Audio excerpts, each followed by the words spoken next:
gostoso este culto, irmãos. Eu não sei se você está sentindo o que eu estou sentindo. Deus está falando conosco. Aleluia, aleluia.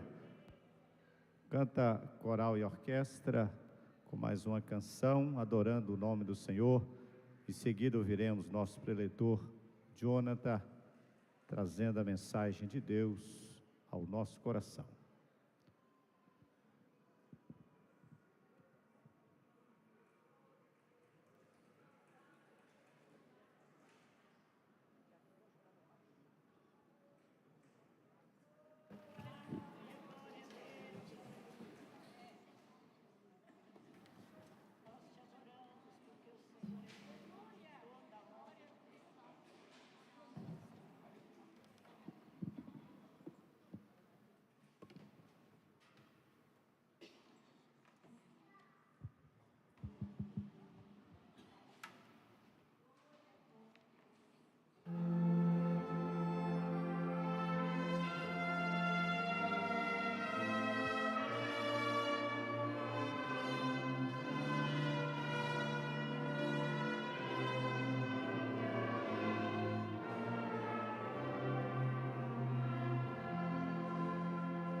Aleluia.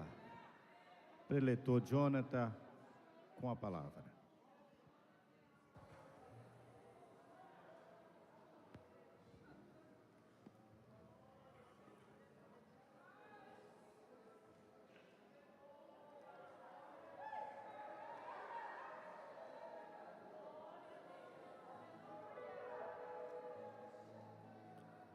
Saúdo os amados irmãos e irmãs com a paz do Senhor Jesus. Meus irmãos, é para mim um motivo de grande alegria estar convosco aqui nesta noite para enaltecermos o nome do Senhor Deus. É uma alegria também por ser a primeira oportunidade que tenho de estar aqui juntamente com os irmãos. Eu, na companhia do meu amado pai, pastor Floresvaldo, viemos lá de São Paulo, quarta-feira. Estamos desde esta data aqui em Minas Gerais. Permitindo Deus, amanhã, mais tardar terça-feira, estaremos retornando ali para o nosso lar. E nestes dias, pela bondade do Senhor, o Senhor tem nos abençoado com as oportunidades de estarmos visitando diversas congregações, templos maravilhosos aqui da Assembleia de Deus neste estado maravilhoso. E nesta noite eu quero agradecer a Deus pelo privilégio que eu tenho de estar aqui com os irmãos. Louvo a Deus especialmente também pela vida do nosso querido pastor Gilson. Muito obrigado, meu pastor, pela confiança. Me sinto muito honrado diante de Deus, também diante do Senhor. Que Deus possa continuar lhe abençoando ao Senhor, toda a sua casa. Tivemos o privilégio de estar hoje ali na casa do nosso pastor.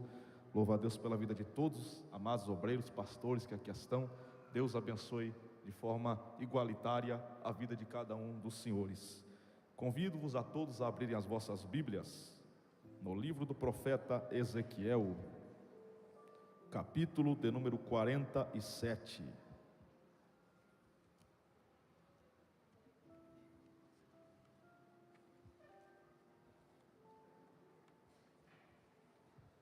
Livro do profeta Ezequiel, capítulo 47, a partir do verso de número 3 até o versículo de número 8.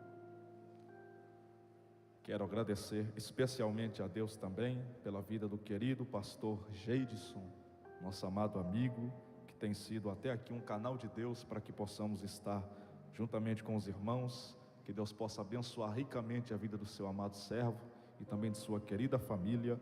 E nesta noite, meu irmão, minha irmã, tenha certeza que Deus tem uma palavra para o teu coração.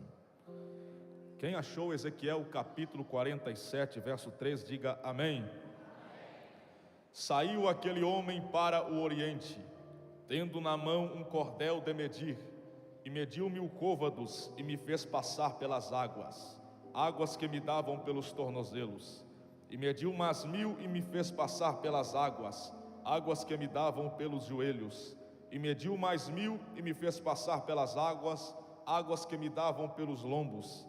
E mediu mais 1000, e era um ribeiro que eu não podia atravessar, porque as águas eram profundas, águas que se deviam passar a nado, ribeiro pelo qual não se podia passar. E me disse: viste, filho do homem? Então me levou e me tornou a trazer à margem do ribeiro. E tornando eu, eis que à margem do ribeiro havia uma grande abundância de árvores, de uma e de outra banda. Então me disse: estas águas saem para a região oriental, e descem a campina e entram no mar, e sendo levadas ao mar, sararão as águas. Amém? Podem tomar os vossos assentos. Muito obrigado pela reverência para com a palavra de Deus. Queridos e amados irmãos, Ezequiel é o profeta do cativeiro babilônico. Foi um homem levantado por Deus em um período de degradação espiritual na vida do povo de Israel.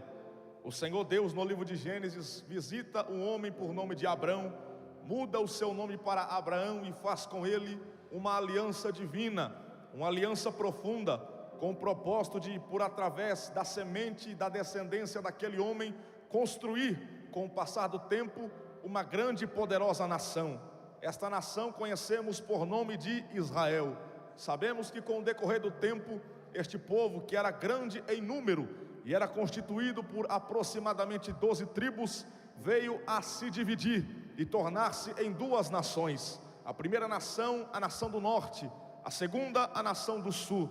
Estas duas nações viveram períodos completamente diferentes na sua vida e também na sua forma de pensar e viver em relação ao Senhor Deus. O projeto original do Senhor era de que estes povos vivessem em completa comunhão e profunda harmonia com Ele, obedecendo às suas leis que Ele, por intermédio de Moisés, havia revelado no Monte Sinai muito tempo atrás. Porém, veremos que muitos reis decidiram afastar-se cada vez mais da presença do Senhor.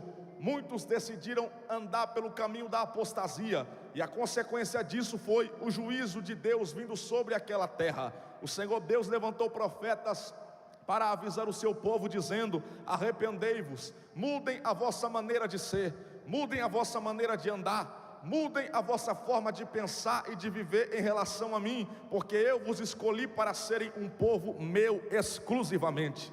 Porém, o povo de Israel muitas vezes não quis ouvir as palavras de Deus reveladas a eles por intermédio dos profetas, e a consequência disso é que Deus permitiu que dois grandes exércitos invadissem estas duas grandes nações. O exército da Assíria invadiu a nação do norte no ano 722 a.C., como consequência dos pecados daquela nação. A nação, porém, de Judá, Deus permitiu que ela fosse invadida por um homem chamado Nabucodonosor, que era o imperador e rei do povo da Babilônia, em três tipos diferentes de leva. A primeira leva foi no ano de número 605 a.C. Alguns anos depois, no ano 593, Nabucodonosor retorna para Jerusalém e leva consigo mais uma caravana de cativos. Na terceira leva, que aconteceu no ano 586, ele vai e deixa a cidade completamente devastada, em ruínas, com as suas portas queimadas a fogo, com seus muros derrubados ao chão e por terra, e a cidade completamente devastada. Tudo isso nos ensina para nós, como igreja de Cristo hoje nesta terra, uma poderosa e profunda lição. Se nós quisermos viver bênçãos de Deus, temos que trilhar o caminho da obediência. Se nós quisermos viver milagres e poder sobrenatural de Deus na nossa vida,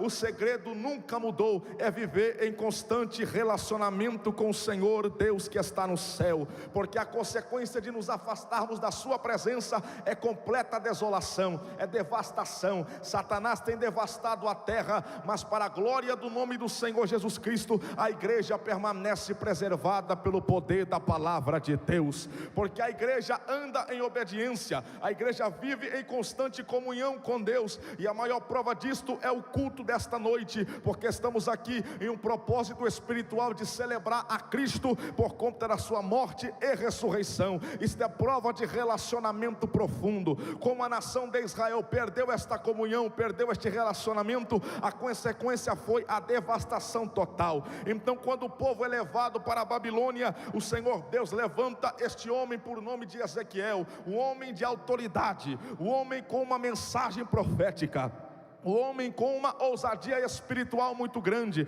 Este homem vai estar situado, segundo a Bíblia, às margens do rio Quebar. Ele foi levado ali para trabalhar em uma espécie de canal artificial que iria regar aquele grande rio na Babilônia, chamado rio Quebar. Foi ali às margens daquele ribeiro que no capítulo 1 ele escreve e abre o seu livro no Antigo Testamento, dizendo que ali os céus se abriram para ele e ele contemplou visões de Deus.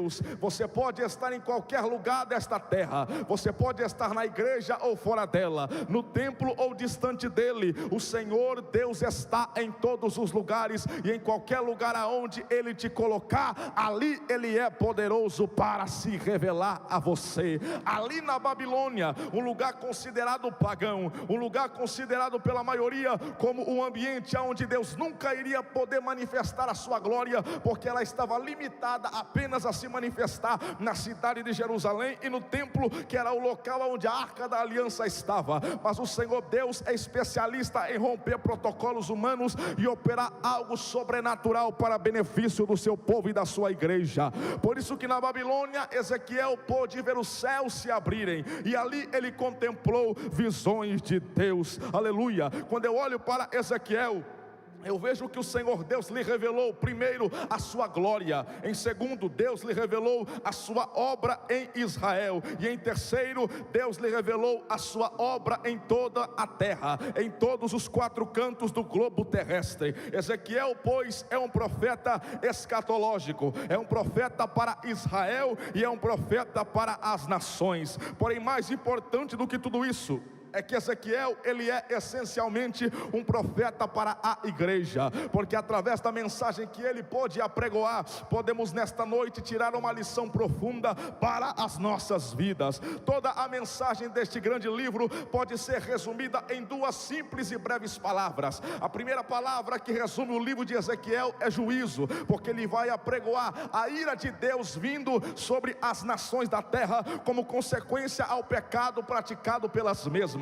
Isto vai compor a primeira grande parte do livro deste profeta. Mas a segunda grande expressão é a palavra restauração, porque se na primeira parte ele dá ênfase ao juízo, na segunda parte do livro ele vai mencionar o poder de Deus em restaurar. Se Deus é poderoso para abrir ferida, ele é poderoso para preparar o remédio e solucionar, trazendo a cura. Se Deus é poderoso para trazer juízo, ele também se manifesta com misericórdia para gerar restauração. Então Ezequiel, ele profetiza 2 aspectos da personalidade divina. O primeiro é o aspecto do seu juízo e da sua justiça, e o outro aspecto é o da sua graça e da sua misericórdia. Então a palavra restauração é de suma importância para compreendermos o arcabouço de todo este livro. 4 tipos de restauração vão acontecer no livro do profeta Ezequiel. A primeira restauração é a restauração do povo de Israel. O Senhor os permitiu irem para a Babilônia, para que ali eles fossem corrigidos, e a vara da correção de Deus pudesse arrancar o povo de uma vida pagã, de uma vida idólatra, de uma vida rebelde, apóstata, distante da sua presença. Então Deus permitiu que o povo fosse para o cativeiro, mas então ali o Senhor iria restaurar a sua convicção no Deus vivo. Deus iria restaurar a sua fé, Deus iria restaurar a sua comunhão com Ele. Então esta é a primeira restauração, a restauração do próprio povo de Israel. Lá no capítulo 36, Ezequiel vai dizer o seguinte: eis que eu os trarei de volta, eu aspergirei água pura sobre vós, e vocês serão purificados de todas as vossas imundícias. Então eu arrancarei o vosso coração de pedra, e colocarei em vós um coração de carne. Eu escreverei as minhas leis nos seus corações, e vos ensinarei a temer e a guardar os meus mandamentos. Vocês serão o meu povo, e eu serei o vosso Deus. Esta é a primeira restauração, restauração do povo de Israel. No capítulo 37, ele é levado a um grande vale, chamado por nós vale de ossos secos, e ali aquela multidão de ossos espalhados representa a vida espiritual do povo, que já estava muito pior do que simplesmente morta. Os ossos estavam espalhados, os ossos estavam sequíssimos, mas diante daquele caos terrível, nunca visto por Ezequiel, o Senhor lhe faz uma pergunta: Ezequiel, diante desta tragédia visível aos teus olhos, você acha que esses ossos podem tornar a vida? Você acha que eles podem ressuscitar, formar corpo novamente, sangue, veias, artérias, pulmões? Será que você acha que tudo isso pode acontecer? Ele vai pensar, vai se indagar e vai dizer: Senhor Deus, tu apenas é quem o sabe. Então Deus vai lhe dar uma proposta: Ezequiel, então profetiza para esses ossos e diga-lhes: ossos secos, ouvi a palavra do Senhor, farei entrar em vós o meu espírito, e vocês irão viver novamente. Isto era a restauração de Deus operando a vida do povo de Israel. A segunda restauração é a restauração do templo. A partir do capítulo 40, Ezequiel, mesmo estando na terra da Babilônia, a mão poderosa de Deus vai até ele lá na Babilônia, pega Ezequiel e o transporta para a cidade de Jerusalém, que estava em caos, estava em desolação, em devastação. E ali Ezequiel vai contemplar o templo completamente destruído e devastado, mas o Senhor vai mostrar para ele uma visão deslumbrante de uma restauração ali naquele templo. Deus vai fazer ele passar por todos os átrios, vestíbulos, recâmaras e câmaras e quartos daquele templo, para mostrar que Deus estava restaurando aquele templo. Primeiro, Deus restaura o povo. Segundo, Deus vai restaurar o local de adoração adoração do povo, para que um povo santo pudesse entrar em um lugar santo, e naquele lugar santo oferecer um sacrifício santo de glória, de louvor, de adoração e de exaltação ao nome daquele que é único digno de receber a adoração. Será que nessa noite você pode confirmar esta palavra, levantando as tuas mãos e confessando que apenas o Senhor é digno de glória, que apenas o Senhor é digno de exaltação, apenas Ele é digno de adoração? Aleluia. Glorifique a Deus nesta noite, porque você é privilegiado de estar aqui como igreja de Cristo. Aleluia. Ali Ezequiel vai contemplar o templo sendo reestruturado espiritualmente, mas depois da restauração do templo, nós vamos à terceira restauração, que é a restauração da cidade de Jerusalém. No capítulo 47, o Deus que o fez entrar dentro do templo, o levou por todas as câmaras e recâmaras do santuário em Jerusalém. Agora Deus vai lhe fazer voltar para a porta do santuário, para a porta do norte do templo, e Deus vai mostrar para ele um rio de águas vivas, um rio de águas correntes que saem de dentro daquele templo, e elas passam pelo derredor de toda a cidade de Jerusalém. Aquelas águas têm poder espiritual, onde elas passam elas geram saúde, onde elas passam elas geram vida, onde elas passam elas geram renovação espiritual. Aleluia. A partir dali, aquele rio vai se expandir, se espalhar por todos os quatro cantos da terra, por todos os limites do nosso mundo terrestre e terreno. Então aqui eu vejo as quatro restaurações operadas por Deus através da mensagem de Ezequiel: restauração do povo, restauração do templo, restauração da cidade e por último a restauração de toda a terra. Agora o que é interessante, meus amados irmãos e irmãs, é que no capítulo 47 Ezequiel vai contemplar este rio de águas vivas saindo de dentro do templo e percorrendo todos os recantos da cidade de Jerusalém. Aquele rio, ele é até o dia de hoje objeto de inúmeros tipos de interpretação, inúmeras espécies de visões que tentam explicar qual é a causa, qual é a natureza, qual é o poder, qual é o efeito do poder deste rio quando ele entra na cidade e percorre a mesma. Mas eu quero dizer aos irmãos esta noite que Deus fala para nós através desta palavra, que este rio é um símbolo genuíno do poder do Espírito Santo de Deus sobre toda a terra humana. Este rio representa o poder do Espírito Santo, este rio é símbolo da ação do Espírito Santo.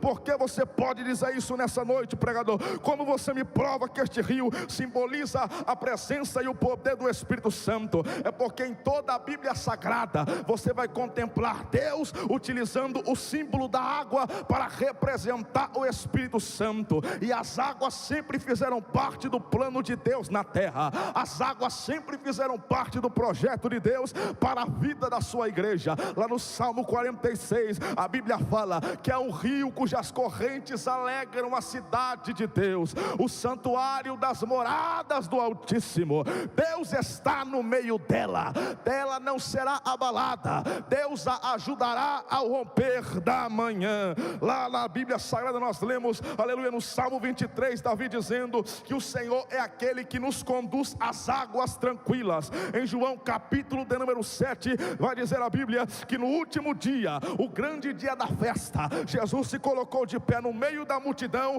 e deu um brado de mensagem dizendo: quem tem sede venha a mim e beba, porque aquele que vem a mim e crê em mim, rios de água viva correrão de dentro do seu ventre. Isto era uma promessa maravilhosa, aleluia, do Senhor Jesus acerca de mim e de você. A igreja tem águas profundas correndo do nosso coração para a eternidade, jorrando da terra em direção ao céu e do céu em direção à terra. Isso é renovo de Deus para você, isso é restauração de Deus para você, isso é obra de Deus na tua vida. Lá em Isaías capítulo 44 verso 3 a Bíblia fala: porque eu derramarei água sobre o sedento e torrentes de água sobre a terra seca. Lá em Zacarias capítulo 12 verso 10 a Bíblia fala: eis que eu derramarei sobre os habitantes de Jerusalém e sobre a descendência de Davi o espírito de graça e o espírito de súplica, e eles plantearão como quem planteia no dia do unigênito. Isso é Deus fazendo referência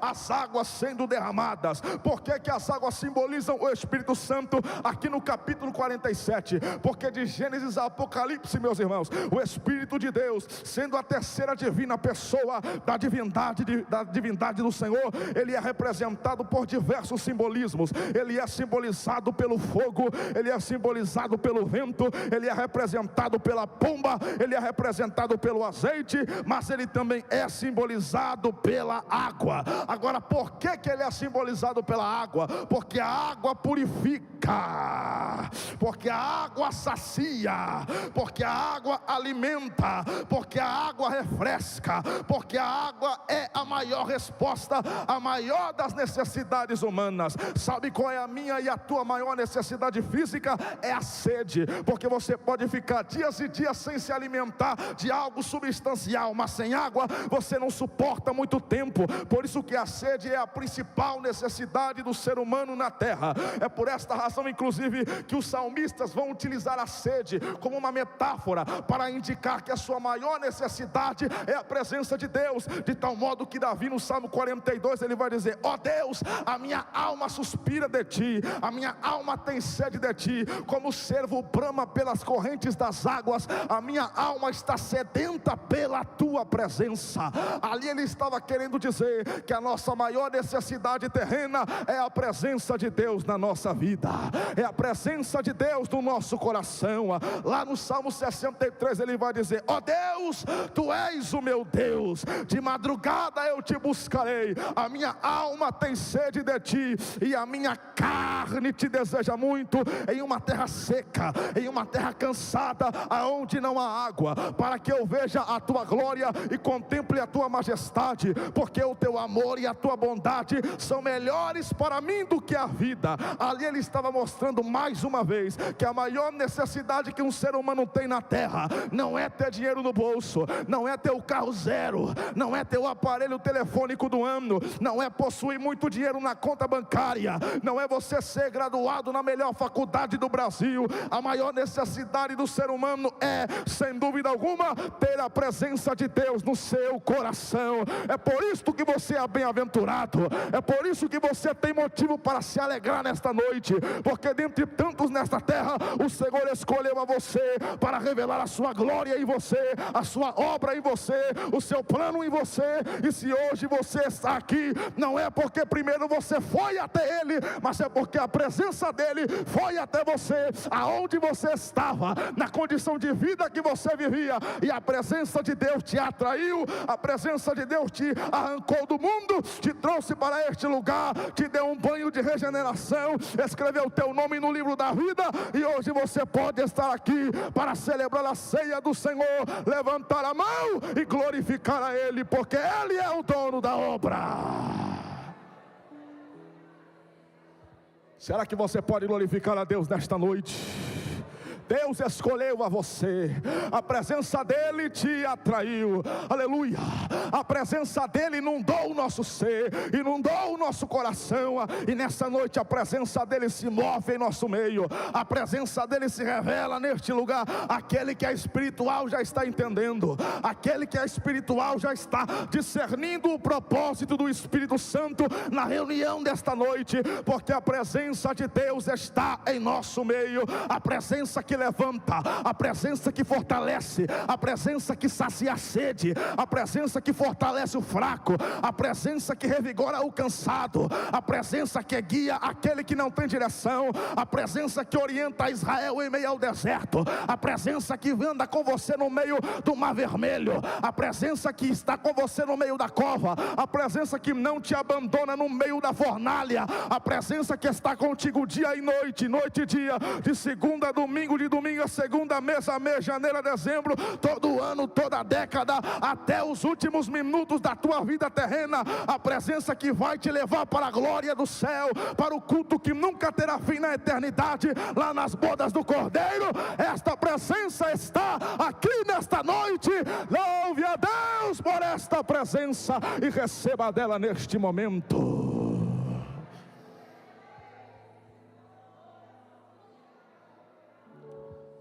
A maior necessidade humana é ter a presença de Deus. Por isso este rio é símbolo do Espírito Santo.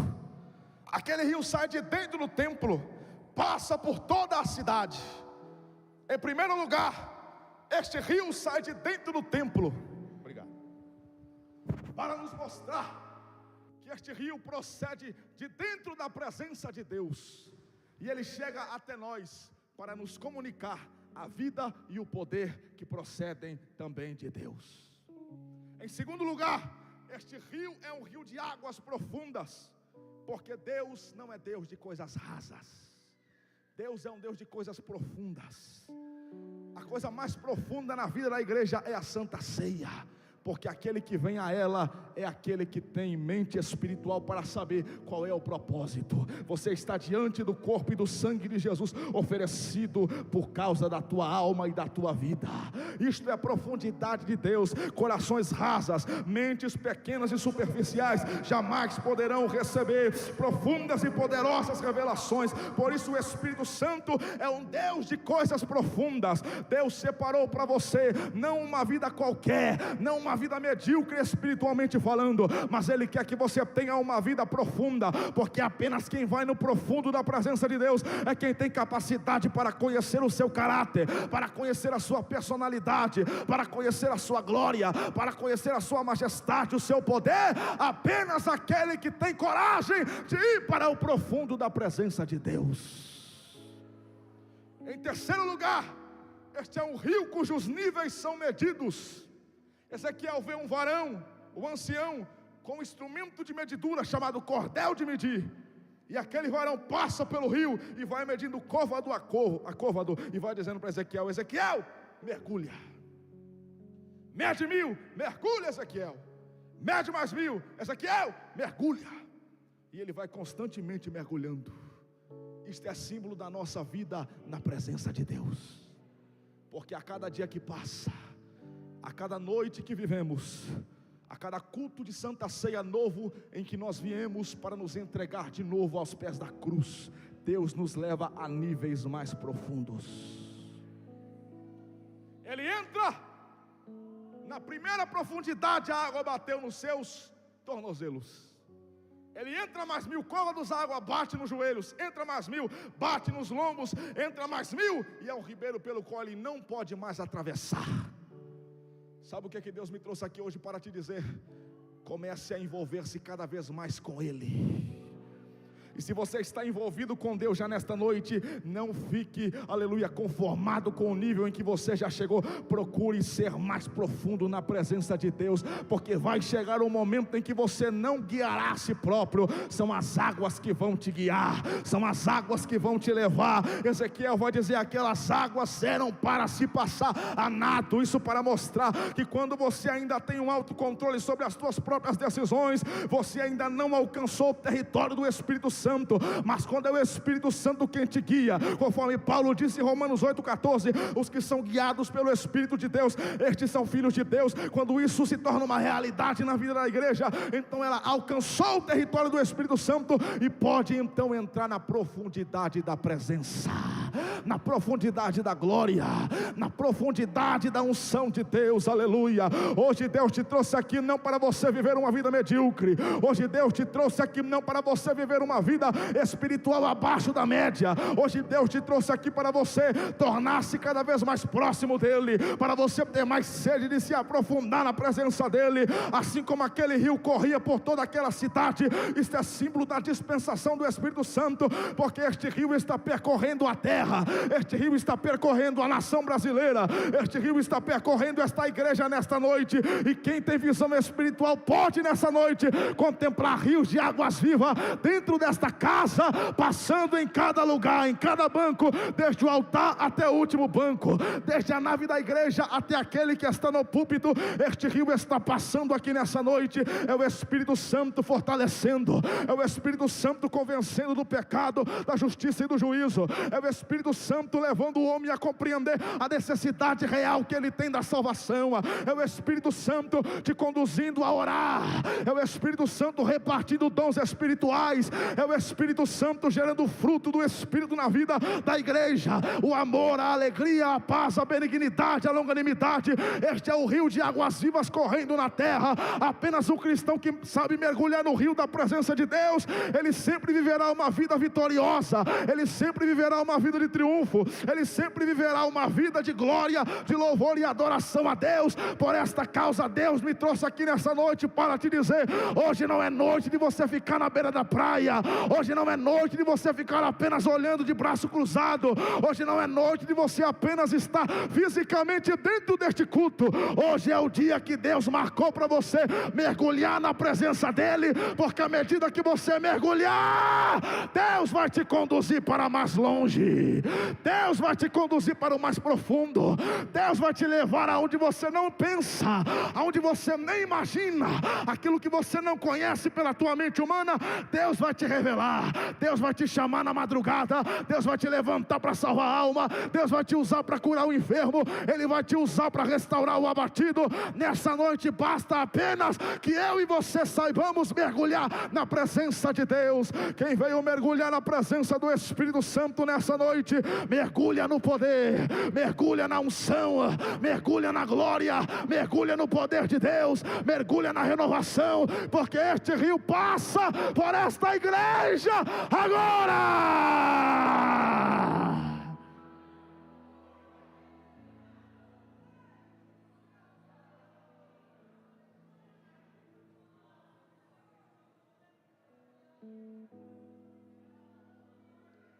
Sinta as águas, sinta as águas te tocando, ouça a voz de Deus te chamando para entrar e entrar, porque Deus vai te renovar nesta noite.